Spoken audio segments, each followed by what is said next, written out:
Okay, so this is my presentation on qualitative research.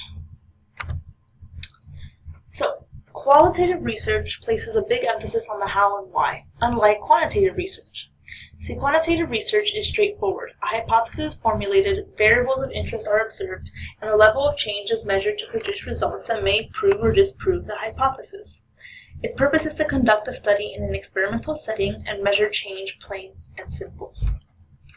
Qualitative research is exploratory. Rather than just offering a linear explanation, it seeks to understand the how and why of a hypothesis.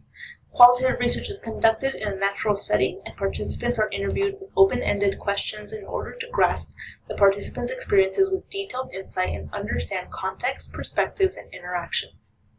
These three dimensions are understood in qualitative research through the researcher's analysis of concepts, patterns, and trends. In qualitative research, there are four popular paradigms. Naturalism is when we observe individuals in their natural settings, or in other words, their everyday settings. In my single subject design, I looked at the effects of an increase of hours of sleep per night on an individual's satisfaction with life. Obviously, the research we are conducting for this class is quantitative, but if my research was qualitative and I was using naturalism, I could assess participants on not only the amount of sleep, but also their quality of sleep, and observe them in their occupational settings and home settings, and assess not only their satisfaction in life, but their mood, their physical condition, and whatever else while they are in their occupational and home settings. Grounded theory.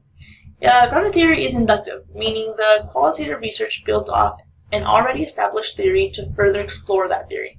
In relation to my study, it is well known that an increase of sleep per night does have a positive effect on an individual's satisfaction with life. That's a very well established theory. To further explore this theory would mean to understand why an increase of sleep increases a person's satisfaction with life, such as by assessing one's mental health when they increase their hours of sleep per night, assessing their stress level, assessing their physical condition, assessing their medical condition, etc. Participatory action research. This is when an individual or group researches their own personal selves, settings, and experiences to bring about some type of social change or social action. For example, people who work in the ER are usually required to work 12 to 14-hour shifts, sometimes for consecutive days, leaving little time to sleep an adequate amount of time. I could assess for these employees' satisfaction with life, mental health, physical condition, to have these long-hour shift requirements abolished. Case studies carry a lot of information. It's an in-depth research of a small amount of units over time. It is very specific and detailed. I could examine one individual's amount of sleep per night for 6 months and look at every aspect of the person's life that is affected by a different amount of sleep per night. So I wanted to mention two qualitative approaches that haven't been mentioned, such as ethnography, which is a scientific description of the customs of individual peoples and cultures, such as studying the amount of sleep and satisfaction of life across different groups of people, such as undocumented people in the U.S. or transgender women.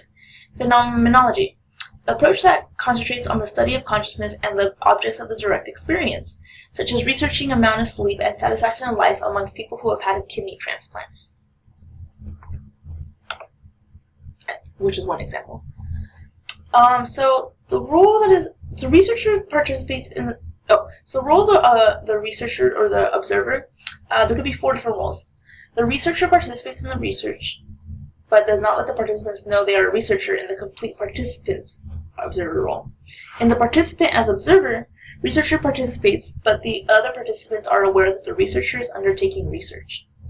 In the observer as participant, the researcher identifies as a researcher to the participants and may interact with participants in natural process, but does not actually participate in the study. In complete observer, the researcher observes social process without participating in any way.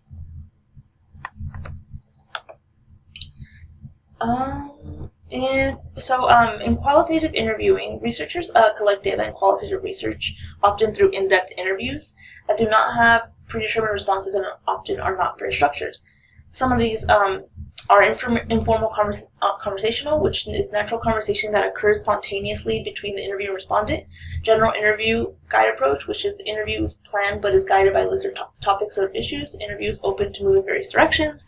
Or standardized open-ended interview, when there is a list of questions prepared in advance, but responses are very open-ended and expected to be answered in multiple ways. Okay, so this is the end of my presentation. I apologize for speaking very quickly. I just felt there was so much information on qualitative research, and I tried to incorporate a very brief, comprehensive review. Thank you.